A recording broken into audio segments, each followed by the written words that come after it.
இப்படி ஒரு ஒப்பந்தமே தேவையில்லை. இந்தியா அமெரிக்கா வர்த்தக பேச்சுவார்த்தையில் திடீர் ட்விஸ்ட்.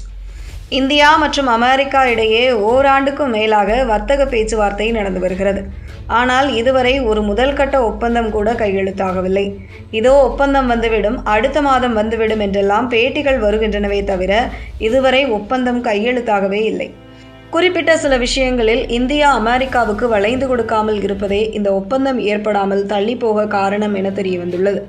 தவறான அல்லது பாதகமான ஒப்பந்தத்தை மேற்கொள்வதை விட ஒப்பந்தமே இல்லாமல் இருப்பது மேலானது என்பதுதான் இந்தியாவின் தற்போதைய அதிகாரப்பூர்வ நிலைப்பாடு என அதிகாரிகள் கூறியுள்ளனர். வர்த்தக ஒப்பந்தம் இரு நாட்டுக்கும் சமமான நன்மைகளை தர வேண்டும் என்பதில் இந்தியா உறுதியாக உள்ளது என தகவல் கூறுகின்றனர். வர்த்தக பேச்சுவார்த்தைகளில் அமெரிக்கா கடைபிடிக்கும் take it or leave it என்ற அணுகுமுறை இந்தியாவுக்கு அதிருப்தியை ஏற்படுத்தியுள்ளது. இதனால்தான் சில விஷயங்களில் உடன்பாடே எட்டாமல் இருக்கிறது என சொல்லப்படுகிறது.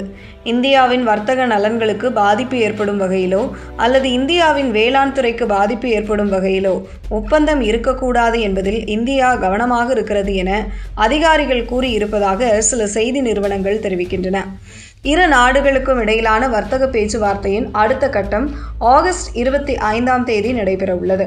முன்னதாக அமெரிக்கா தங்களின் வேளாண் பொருட்களுக்கு இந்திய சந்தையில் அனுமதி கேட்டிருந்த நிலையில் அது இந்திய விவசாயிகளுக்கு பாதிப்பை ஏற்படுத்தும் என்பதால் முடியாது என இந்தியா திட்டவட்டமாக மறுத்துவிட்டது.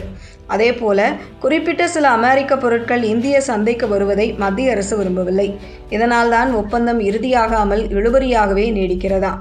இந்த வர்த்தக பேச்சுவார்த்தைகளில் இழுபறி நீடித்தால் அது இந்தியா அமெரிக்கா இடையிலான நீண்டகால உறவுகளை பாதிக்க வாய்ப்புள்ளதாக சொல்லப்படுகிறது. மேலும் தடையற்ற வர்த்தக ஒப்பந்தத்தை இன்னும் தாமதப்படுத்தும். எனவே முதலில் இடைக்கால ஒப்பந்தம் தேவை, ஆனால் அது இரு நாடுகளும் ஏற்கும் வகையில் இருக்க வேண்டும் என்பதுதான் இந்தியாவின் நிலைப்பாடு என அதிகாரிகள் கூறுகின்றனர். இந்தியா அமெரிக்காவுடன் இணக்கமான வர்த்தக உறவை விரும்பினாலும் ட்ரம்ப் நிர்வாகத்தின் தன்னிச்சையான அழுத்தங்களுக்கு பணிய போவதில்லை என்பதில் உறுதியாக இருக்கிறது என அதிகாரிகள் கூறுகின்றனர். இதனால் அவசரப்பட்டு ஒரு ஒப்பந்தம் மேற்கொள்ளாமல் இருதரப்பும் ஏற்கும் வகையிலான உடன்பாடு ஏற்படும் வரை காத்திருக்கலாம் என மத்திய அரசு கருதுகிறதா? விரைவில் இருதரப்பு ஒப்பந்தம் ஏற்பட்டால் ஜவுளி, தோல் பொருட்கள் என தமிழ்நாடு உள்ளிட்ட பல்வேறு மாநில உற்பத்தியாளர்களுக்கும் நன்மை கிடைக்கும்.